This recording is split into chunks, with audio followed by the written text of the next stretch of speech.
You're listening to the Talking Headways Podcast Network. This is Talking Headways, a weekly podcast about sustainable transportation and urban design. I'm Jeff Wood.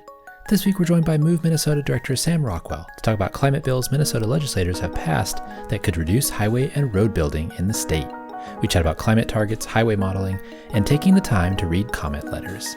Stay with us. Today's podcast is brought to you by our super generous Patreon supporters. Thanks infinitely to all the transit planners, bus drivers, advocates, and friends that support the show. To join this merry gang of zoning misfits and transit lovers, go to patreon.com/theoverheadwire. $2 a month will get you some stickers and a handwritten note. $10 a month will get you one of our transportation scarves. We appreciate everyone's support over the last year and look forward to sharing more episodes in 2024. That's patreon.com/theoverheadwire. Also, if you want to support the show in other ways, check out the show notes in your podcatcher or go to theoverheadwire.com to find links to our Cars Are Cholesterol merch, our Talking Headways book club shop at bookshop.org, or sign up for a 2-week free trial of our 18-year-old daily newsletter and archive. Thanks for supporting, and this year make sure to listen to this space for opportunities for happy hours, live performances, and updated information on coming attractions. Sam Rockwell, welcome to the Talking Headways podcast. Thanks a million. I'm really excited to be here. Well, we're excited for you to be here. Before we get started, can you tell us a little bit about yourself? For sure. Yeah, I am executive director of an organization called Move Minnesota out here in, you guessed it, Minnesota. And we are both an education organization and an advocacy group working to improve transit operations, transit funding, as well as kind of complementary biking and walking facilities and funding across the state, particularly in the metro region. And then more recently, we've been working on reducing vehicle miles traveled. That's kind of always been part of that transit piece, but we've become much more explicit about that. My background is kind of at the intersection of transit and land use. I am a lawyer by training. I actually teach an urban planning master's program here at the University of Minnesota, teach land use law. But I had a background in politics, worked for a New York City council member who worked on a number of transportation initiatives, worked for a group called Transportation Alternatives, doing kind of odd jobs for them when I was a touring rock musician in between tours. And yeah. I was going to say, your name sounds very like rock, Sam Rockwell. Yeah, well, you gotta then do the thing. If that's your name, you got to do the thing, right? So kind of a very background, but often at the intersection, again, of transportation and land use. And for me, really involved in those initiatives because I see how much impact it can have in people's lives and on our climate. That band thing is interesting because I'm wondering, I went to a lot of shows when I lived in Austin, had some favorite bands and things like that. And, they always had their tour buses or vans that they drove around the country. These were like low end kind of groups. They didn't have a lot of followers and they didn't have a lot of money, but they went from city to city basically on tour by how close they were next to each other. So I'm wondering if there's like a transportation connection there that you can share with us, or if there's a venue that you really liked because maybe it was walkable and you could go out and do something after the show. Yeah, that's a good question. I certainly did the van thing. I did not do the bus thing. I never made it to bus level. And I'm not sure the transportation overlap really intersects with reducing vehicle miles traveled since you're putting a lot of miles on driving around the country. But yeah, we played up and down. It was based in Brooklyn at the time, and we played up and down the eastern seaboard a lot. Got out to California and down to Texas and so on as well. But the 930 Club, to me, was just an incredible club. And the Black Cat in Washington, D.C., we played a lot of fun shows there. I'm discounting all the New York City venues because that was our home turf. Yeah, that's where you're from. Yeah. And then the 40 Watt Club down in Athens, Georgia was really fun. We had a partnership with a band down there, and we would go there and wander around Athens afterwards. It was a lot of fun. That's awesome. I spent a lot of time at Emo's in Austin. That was my place. I played there one time. That was great. Yeah. They have the small show venue and the larger one in the back, and a couple South by Southwests. I was there the whole time, and I spent a lot of Saturday nights there as well. Well, so I want to know how you got into transportation policy then. Like, was your interest started when you were a little kid? Was it something that you thought about early on, or was it something you kind of stumbled into? It wasn't something I thought about, but it was something I did. And then I started thinking about it a little bit later. So, as a kid, I grew up in the city of Minneapolis. My family had one car, and my dad took the bus to work and took a cab home. And when I went to take classes in downtown or wherever, I would take the city bus. So I had a city bus card pretty young. And then once I turned, driving age, my parents said, we are not getting another car. You have a bicycle. And so I was able to bike all over the Twin Cities, and I never really thought twice about it. That was just how it was. I went to college out in New York City, and there loved the transit system, but wasn't really thinking about it. I was very involved in environmental policy, and then worked for city council member David Yaski after I graduated from college. And there I really started to engage with transportation policy.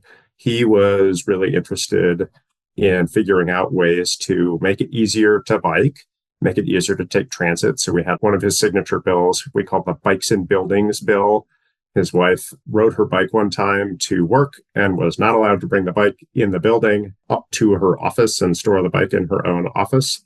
And so we passed a bill saying, you got to let people bring their bikes into their office. Make it easier to bike. Make it so if you forget your lock, your bike's not going to get stolen.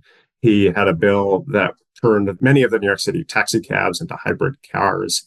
And so really started thinking about that intersection of transportation and climate and your ability to get around, and got to know folks at Transportation Alternatives. And then my then girlfriend, now wife, worked there, and so on and so forth. So kind of started without me really thinking about it, but living it thanks to my parents. Yeah, that's awesome. Okay, so before we get to some policy solutions, I kind of want to ask a table setting question, which is like, what are the problems we're facing right now, and specifically with transportation emissions and climate change and those types of things? Because I feel like we kind of need to set like what we're going for before we get to like the policy solutions that you all are working on in Minnesota. Yeah, well, that's a pretty big question, one we could talk about for a couple of weeks here. I'm sure. But I won't go into climate change as a challenge. I think look it up. We've also covered it a fair amount on the show, but yeah. So, climate is a major challenge, obviously, for us in Minnesota, for the US, for the world. And it is, when I was a kid, was something that was on the front page of newspapers, but was a little more theoretical. And, we're cranking through another record-setting heat year. So I guess I'll leave it at that. Except to say that here in Minnesota and across the United States, the highest emitting sector is the transportation sector. And addressing those emissions is obviously critical to eliminating climate pollution. And we are not going to be able to get ourselves through to those goals, to that zero emission goal, with electric vehicles alone. And there are just some kind of details in the mechanics of how we're transitioning from internal combustion vehicles to electric vehicles that are standing in the way. For example, we actually make pretty high quality cars, right? So a car that you buy today, and we're still selling about 90% of the cars today are gas cars, it's going to be on the road for about 20 years, right? And we need to have transitioned by 2050. It's not really about transitioning. It's really just about bringing the total amount of emissions down, right? We talk a lot about these dates and so on and so forth. But when you talk to climate scientists, it's really about the carbon budget. We don't want to emit that much carbon into the atmosphere. And so whatever we can do to reduce the carbon emissions, the better. When we read articles about reducing emissions across all sorts of sectors, right, power sector, whatnot, we often hear, retiring this coal plant is equivalent to taking 300,000 cars off the road, right? Whatever. Planting all these trees is equivalent to taking this many cars off the road. And what we have started to say is, why not just take some of the cars off the road? Clearly, that's a thing that we all admit is a carbon reducer. And so let's just get to that. And your question was about climate, but I do want to note that part of why I got interested in transportation, and part of what's so interesting about thinking about shifting how we move around, is it's not just about climate, right? It's about the flavor of your neighborhood. Cars kill 40,000 or so folks a year in America. It's the number 2 killer of kids in our country. We have major impacts, again, on community health. We have impacts on our pocketbooks, right? It's the second highest expense for households in the US. And that's because we are car dependent. Too many of us are car dependent. Cars are very expensive. And so by thinking about how we can create communities, create the conditions to move away from single occupancy vehicle reliance, we are thinking about ways to make our lives better across so many different areas. So then what are the state of Minnesota's goals for climate change that kind of feed into later policies about reducing things like VMT and other actions? Yeah, the state of Minnesota passed in 2007 a goal to reduce carbon emissions by 80% by 2050. And then this last year, 2023, the legislature updated that goal to a net zero target by 2050. So we've had a goal on the books for a while now, right? A couple decades almost. And we're kind of ratcheting that up as the science has shifted since 2007. I'm interested in that comment about folks saying taking cars off the road, because I feel like that's pretty frequent. And I'm thinking the same thing where like, why don't we just take cars off the road? And we've done all these amazing things like in the Inflation Reduction Act and the infrastructure bill, we're giving money for things like solar panels and for heat pumps and all kinds of other stuff. We're giving money to energy companies or energy startups to do more solar and things like that. We're investing in all these things to reduce energy consumption. We're investing in emissions reduction from all these investments. But transportation, it's like, here's a $7,500 rebate for a car that's electric or things like that. And so I feel like we're kind of uneven in the way that we're attacking this. And it's interesting that we always say cars off the road and then we don't do it. So I'm wondering from a transportation standpoint, why we're so kind of reticent to think about, all those other things on the same level as transportation. Yeah. I mean, I guess I'll answer your question directly and then maybe make another comment. I mean, I think we, for the most part, obviously generalization, but we tend to forget that it's possible to get around without a car. A trick I use when I'm talking to folks sometimes to show our assumptions is I'll say to them, you work at the Capitol. How long does it take someone to get from your house to the Capitol? They'll say 16 minutes. Say, 16 minutes by car. Like, have you ever taken the bus there? Have you ever ridden your bike there? Right. The answer is always that car trip. Not always. One time I got called out on an observant person. So I think that that's part of it, right? I mean, we have created a system where we're very car reliant. Therefore, most of the people making policy are driving. They own cars. And it just ends up being kind of a mind space for folks. And I agree with you about the federal bills. I will say that the IIJA, the infrastructure bill, or the bipartisan infrastructure law, it's got many names and many acronyms. The infrastructure law, bipartisan infrastructure law that passed right before the Inflation Reduction Act, that has a ton of money for infrastructure, including transportation. It is our transportation reauthorization for this 5-year period here. And it has money that can be used but does not need to be used for the kinds of investments that would help people get out of their car, right? Investments in transit, investments in bike, walk, and education, and so forth. There are things that we are not funding that we should be funding, right? Transit operations, for example, is not being funded, but there is flexibility there. The problem is that the flexibility then kind of falls to the states, and then somewhere along the way, someone actually has to affirmatively make the decision, we are going to embrace this flexibility. And what we have seen is that states are not doing that. Transportation for America, national organization working on transportation and sustainability and so forth, put out a piece not that long ago, I think was titled, "Is the IIJA a Climate Time Bomb?" And, they said, look, 26% of that money is being spent on highway expansion projects. And so it's not being flexed. So why aren't we investing in, the solar panel equivalent in the transportation sphere? I think folks just don't want to take the political heat for taking somebody's car away. It's not just that the car is something that is taken as a given. It's something that's really valorized, right? When you think about, I don't know, the Grammys this last year, Fast Car won a Grammy again, didn't it? Or no, it at least got performed. It was performed and it's very popular, yes. It is very popular, right? I like that song. And whatever it is, right? Car Talk is a national public radio program and all of this stuff, right? It's just it's ingrained in our thinking. When you get married, you tie the cans on the back of the car and off you go, right? It's kind of part of our everyday life, part of our cultural touchstones. Yeah. Well, so this journey to reduce VMT for you all, at least, started several years ago. Obviously, something happened in 2024 and 2023, but it was before that where things started coming together. I'm curious, how did the ball get rolling, and what was the first kind of steps that were made politically and on paper? Always hard to figure out where the story actually starts. I think the story actually started in 2018 when the Department of Transportation drafted a report on itself called the Pathways to Decarbonization Report. And the Pathways Report, as it's colloquially known, outlined how the transportation sector could get to climate targets, state climate targets. Again, at that time, the climate targets were 80% reduction by 2050.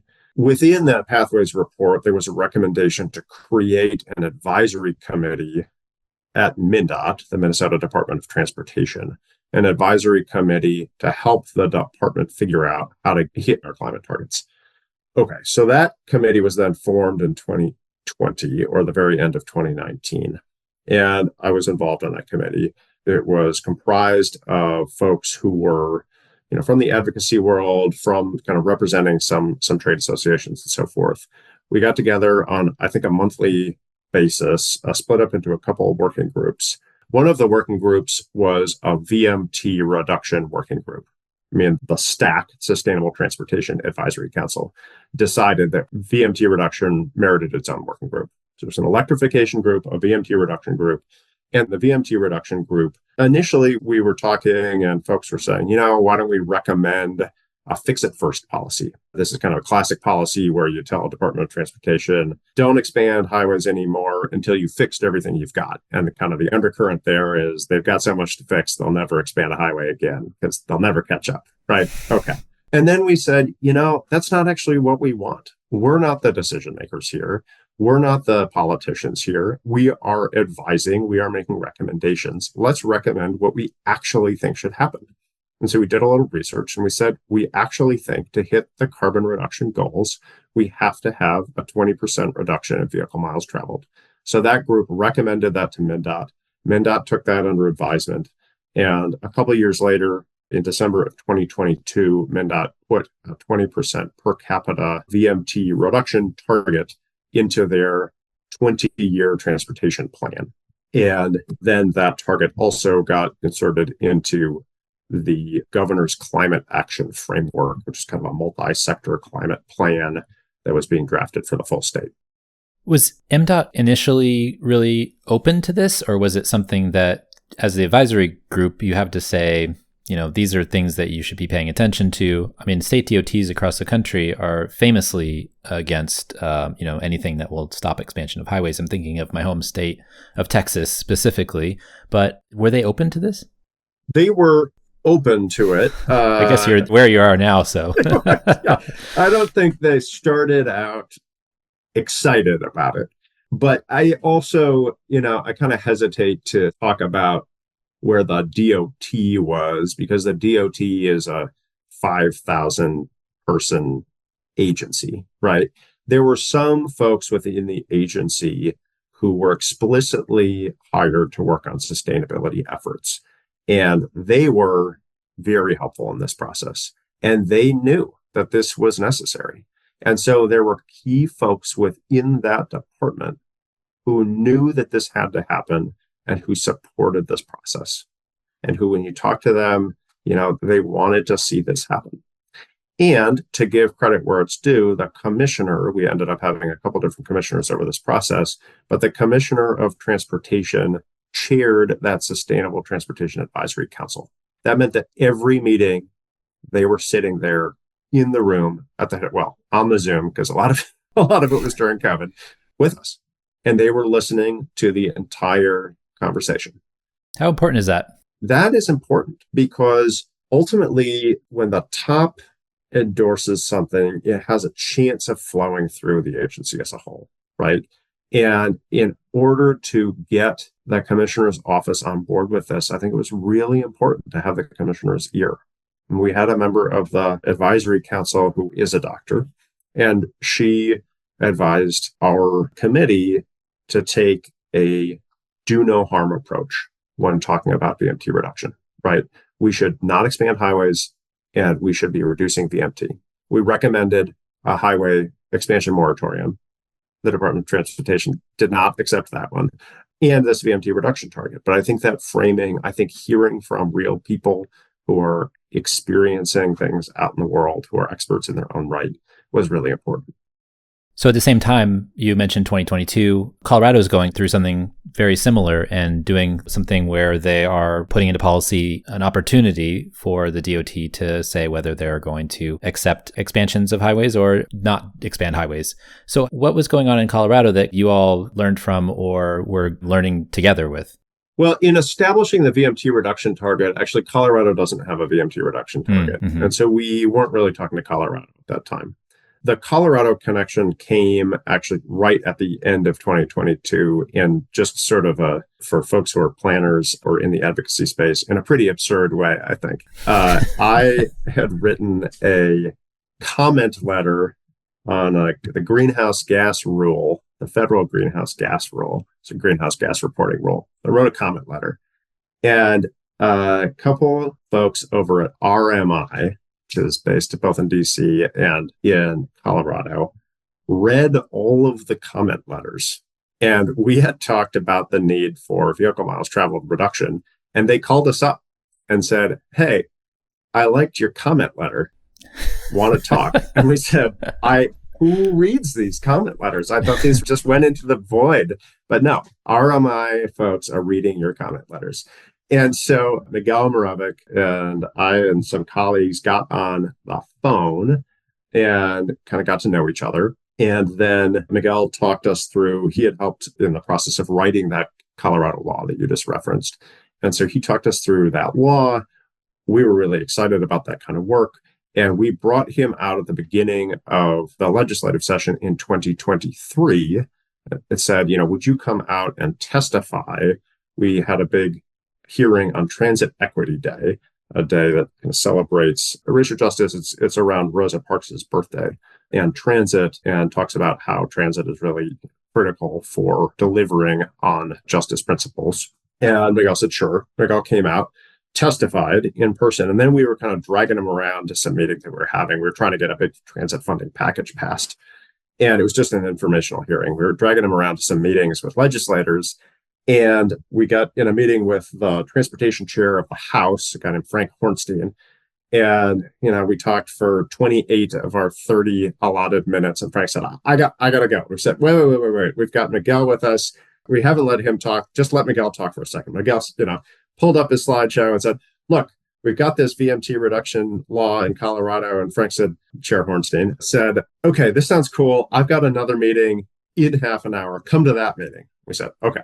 So then we all showed up at that meeting, just down the hall at the Capitol, and we sat down with Chair Hornstein and another representative, Larry Kraft, and a woman, Katie Jones, who is a climate expert and an advocate. And they were all talking about how to think about integrating land use and transportation in a climate law. And so we sat down and we started brainstorming a law in that meeting, framing it a little on the Colorado, or maybe a lot on the Colorado law, but also integrating our VMT reduction targets, thinking about how we could influence land use planning as part of this. And that was kind of the jumpstart. So then that led to the 2023 law. What does that law say?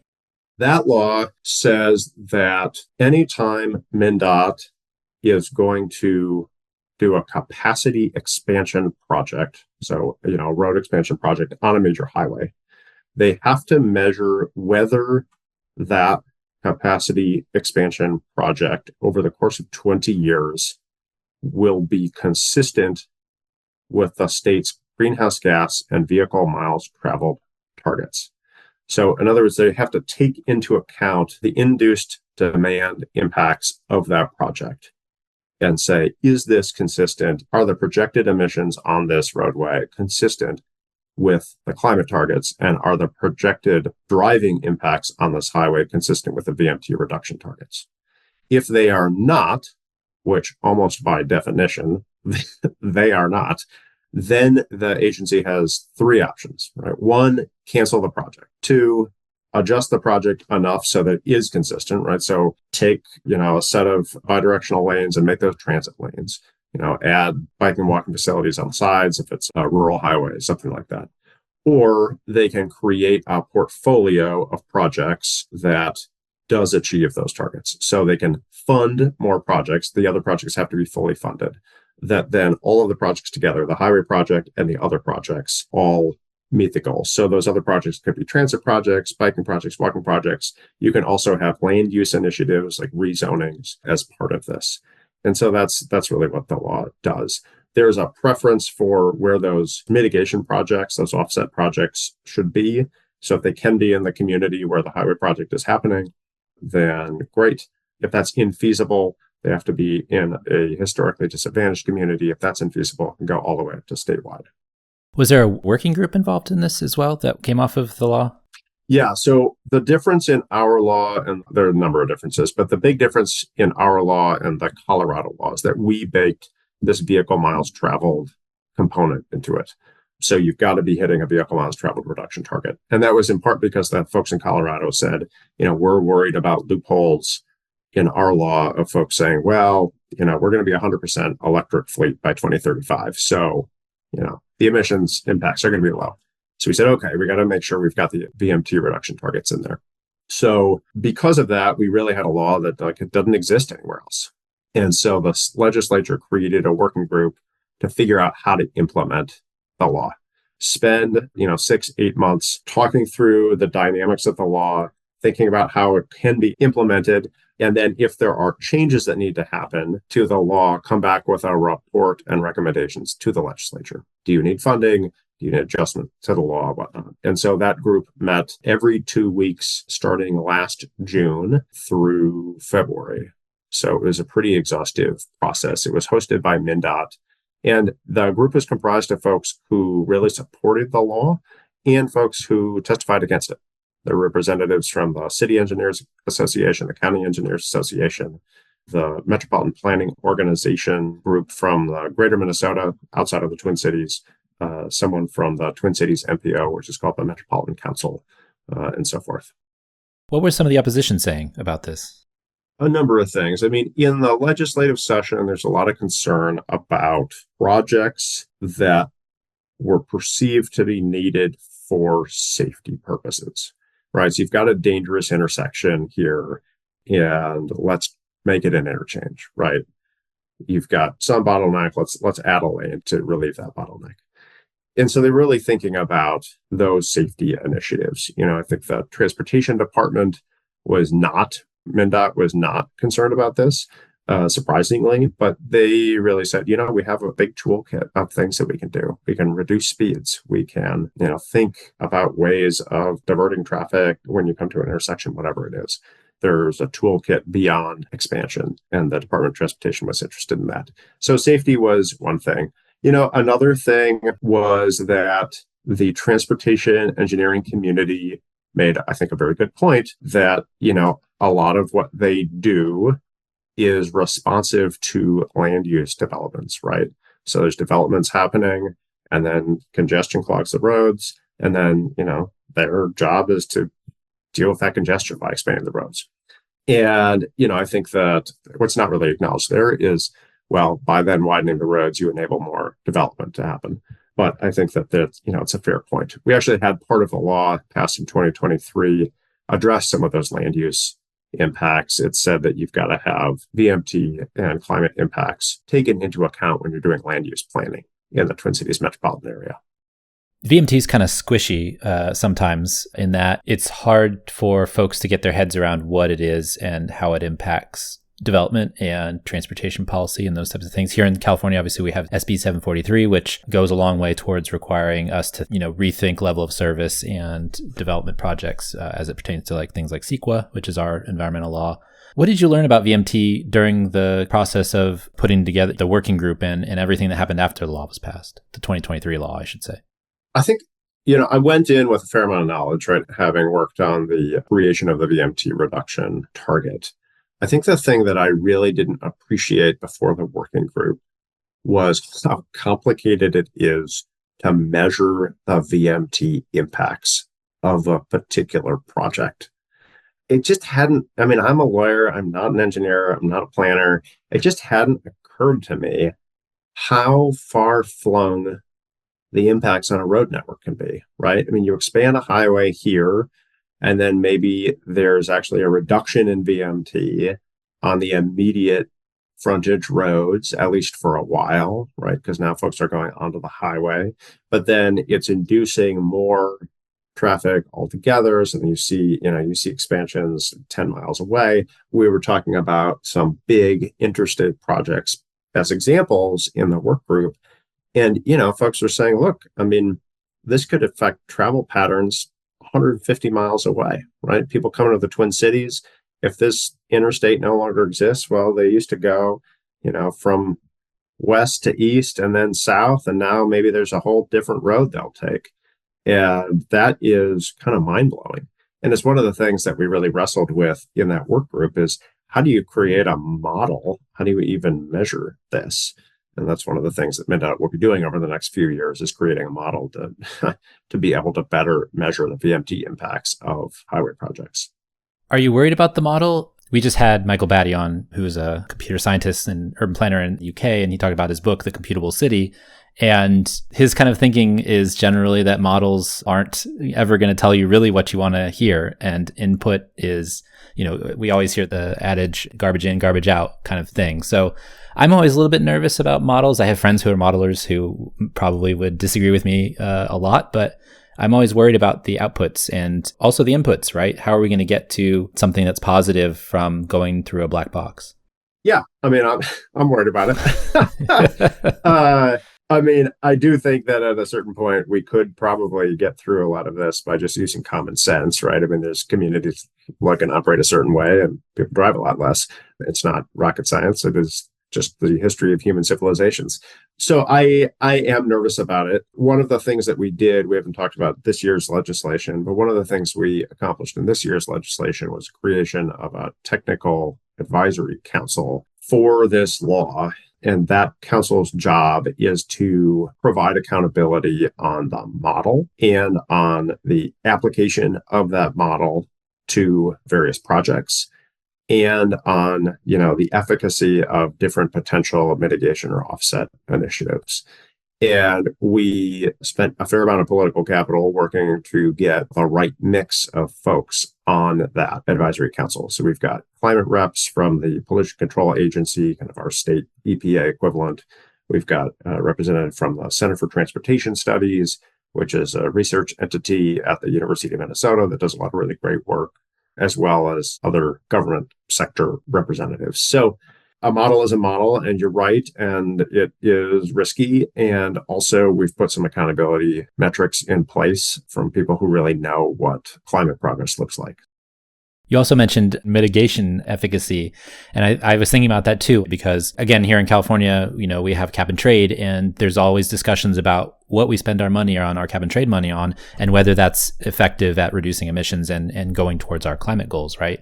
We can say that things are, but then whether they are or not is dependent on how well they're executed and things like that. So I'm also curious about that discussion as well that you all had about, the efficacy of these mitigations that could be had if, it's said that the highway will increase VMT. So what are you going to do instead? Yeah, I mean, in the 2023 legislative session, we started with a closed universe of potential mitigation measures.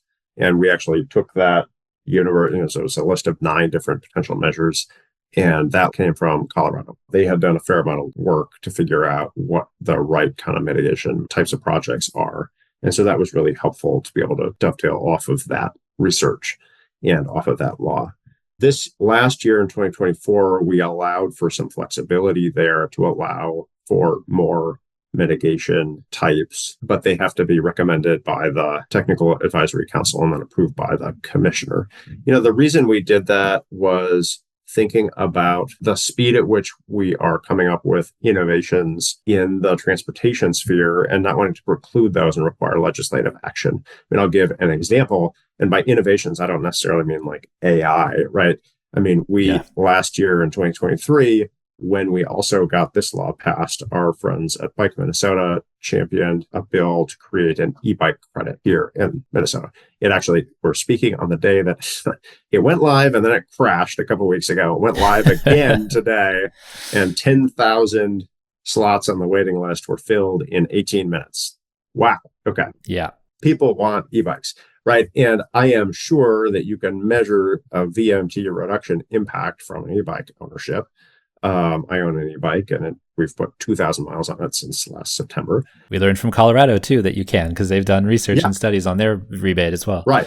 And so putting $2 million into the e-bike rebate fund may have a really significant impact. And that's not on the list, right?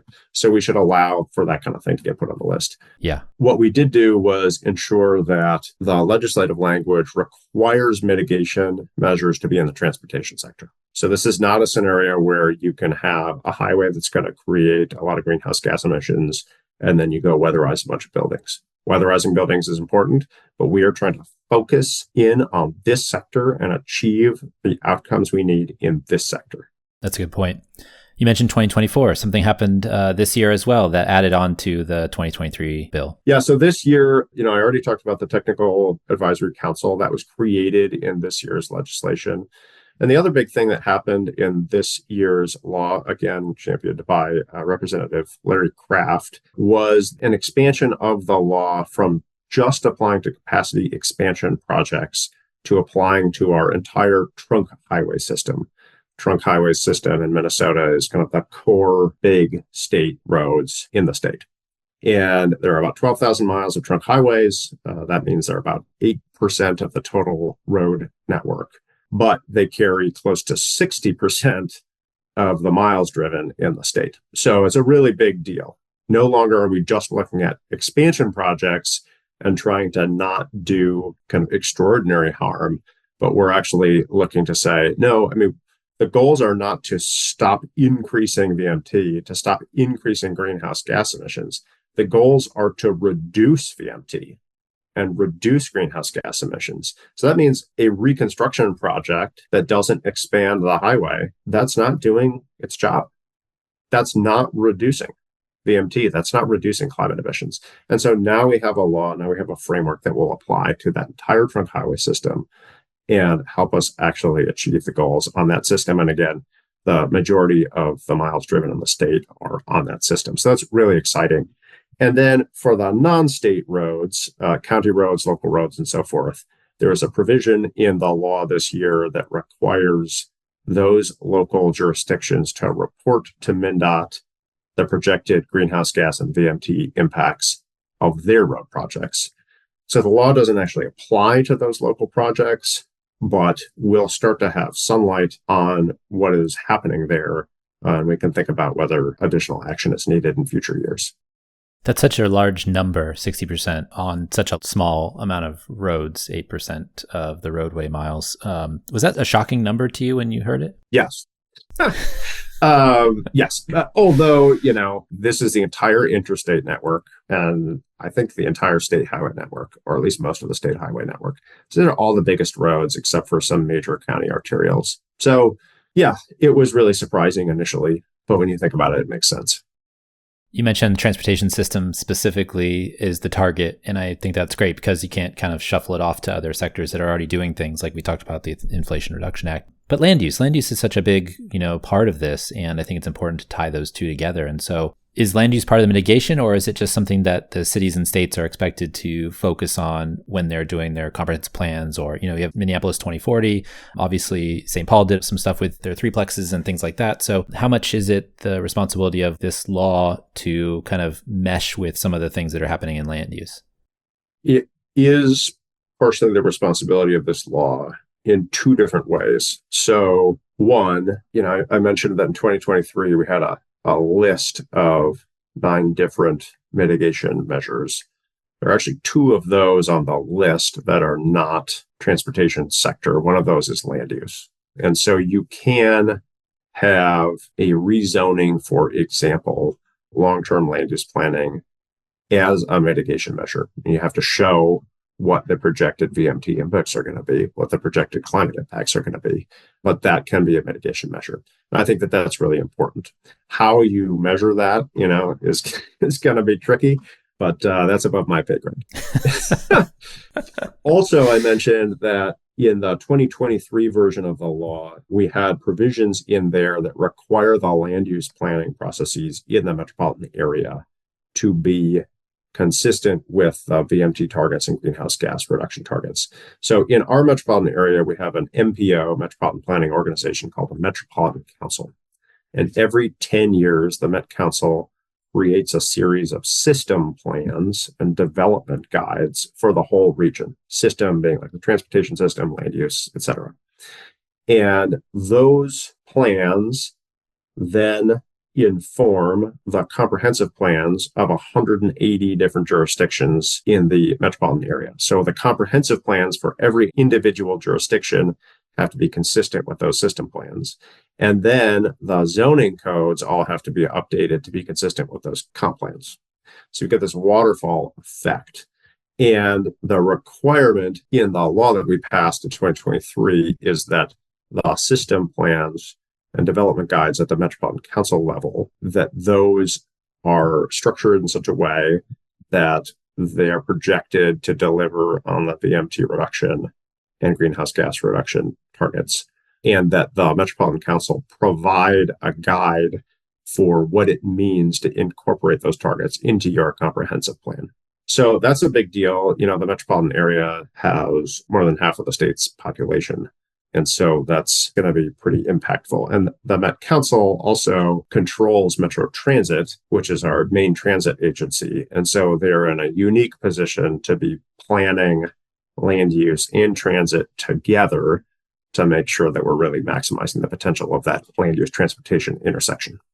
I also had another question about the mitigations and transportation and thinking about walking and biking transit kind of next to a highway. Is that something that you're worried about, them deciding that they're going to build like a bus line in the middle of a highway? Or obviously you can't build pedestrian paths on the side of a highway. There's emissions, but also like particulates and things like that. And the land use component of that is, you know, more highways next to people's houses and things like that. So I'm just curious, like if that was something that's been thought of, because the first thing I thought of when I heard mitigation and bus lanes in the middle of a highway was having a bus stop in the middle of a highway, which I think actually Minneapolis does in some parts, Got a couple on some crossroads. Yeah. So, I mean, it's a frustration for transit planners around the country is like, oh, well, we have this highway median, you can put your line in. And it's like, well, that's not really the best for the people who are going to use this line, or maybe it'll actually scare them away. Right.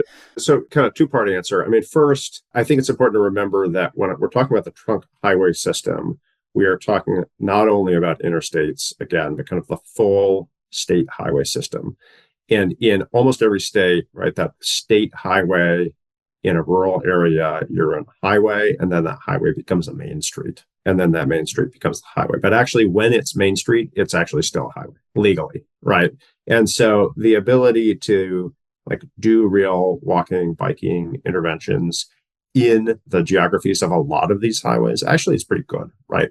A trail, a bike trail, walking trail, connecting communities along a rural highway is actually, you know, something that'll get used. And particularly once it runs into the town center is something that actually increases walkability quite a bit. And yeah, I mean, I would hope that the way coming back to our model question, that the way the model and the Technical Advisory Council kind of see the impacts of pedestrian investments near an interstate, I would hope that that would show that those aren't very effective, right? To your point, I mean, people don't really want to walk next to an interstate. It's unpleasant, it's unsafe, it's not healthy for your lungs, all the things. And so I would assume that that kind of investment actually wouldn't generate much of a mitigation impact. And again, the way the law is structured, MnDOT can say, well, it's not really feasible to do these mitigation projects right next to or as part of the project itself. We're going to do them further away in the region. We're going to make investments elsewhere in the state in a historically disadvantaged community. And so it's really about kind of that net effect over the state as a whole. Priority given to creating positive impacts in the community where harm might be occurring. But, you know, sometimes that direct relationship might not be possible, to your point. This has been a really impressive process and laws that were put together that I feel like, you know, aside from Colorado, there's not a lot of movement on this around the country. And I think that, kind of shows the way and lights the way. I wonder if you've had any requests to talk about this with, you know, DOT folks from other states that are looking into this. I know there's certain states that won't even touch it with a 10-foot pole, but there's probably some that are like, oh, hey, this is cool, and maybe we should be following Minnesota's lead.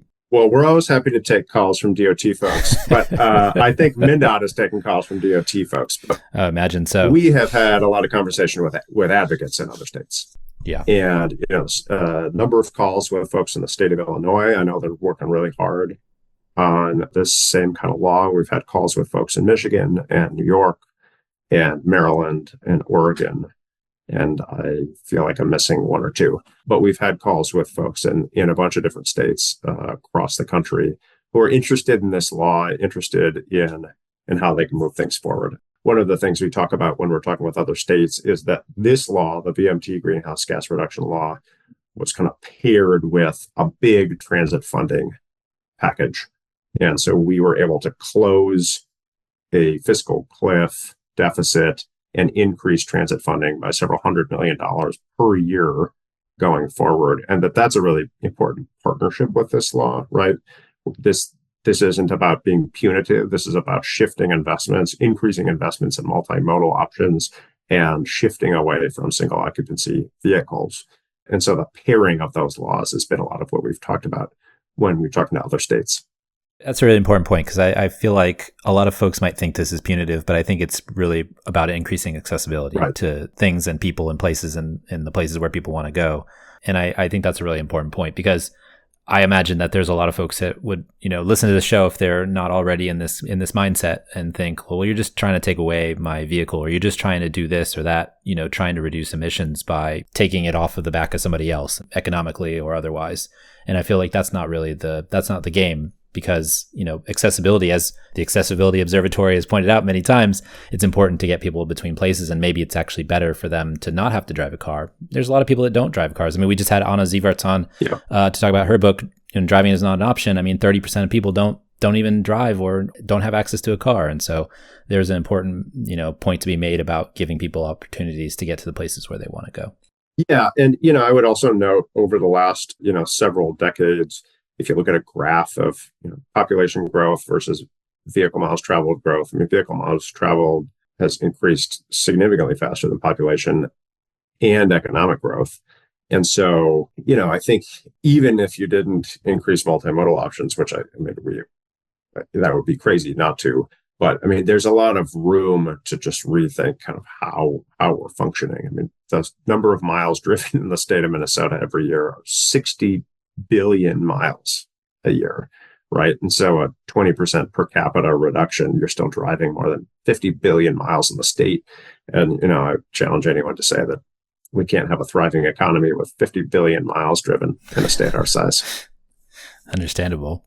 You talk about the 2023 bill writ large, it was pretty impressive as well. Indexing the gas tax to inflation, sales tax for transit, retail delivery fees, e-bike rebates, lots of different things in there. And so I think that's actually, that's probably a whole nother show, but it's interesting to hear that, this is part of that. Yeah. And, there's so many bigger things that are happening as well. Yeah, 100% clean energy in the electricity sector as well. I mean, that was a really big one.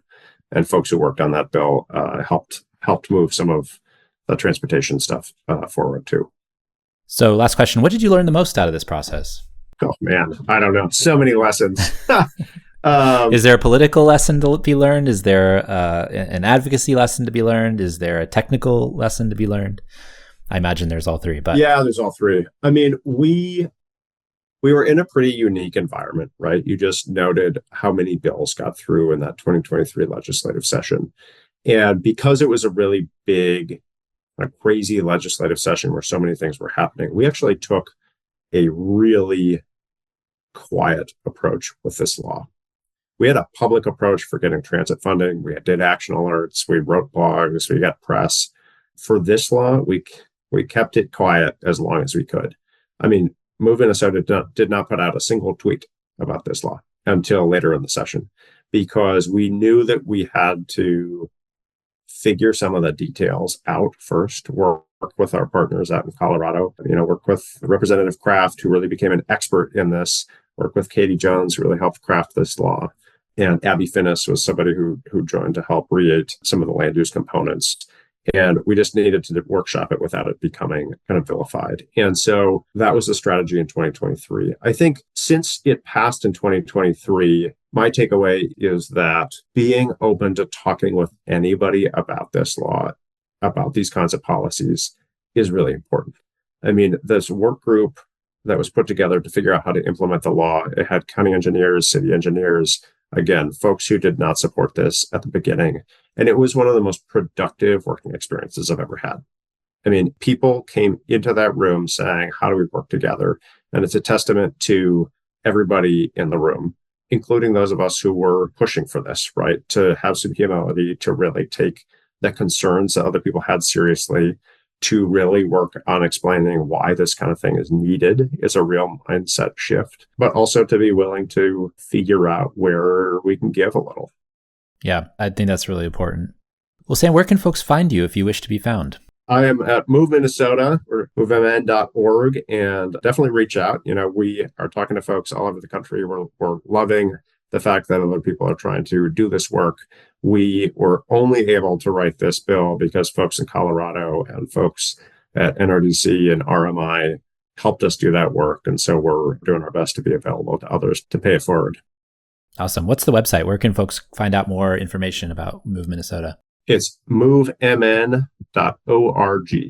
Awesome. Folks should check it out. Sam, thanks so much for joining us. We really appreciate your time. Jeff, thank you. This was awesome. Thanks for joining us. The Talking Headways podcast is a project of The Overhead Wire and appears first at Streetsblog USA. Thanks to our generous Patreon supporters for supporting this show and Mondays at The Overhead Wire. You can support the show by going to patreon.com/TheOverheadWire. Sign up for our 18-year-old daily newsletter by visiting TheOverheadWire.com or check the show notes for other cool merch and opportunities to connect.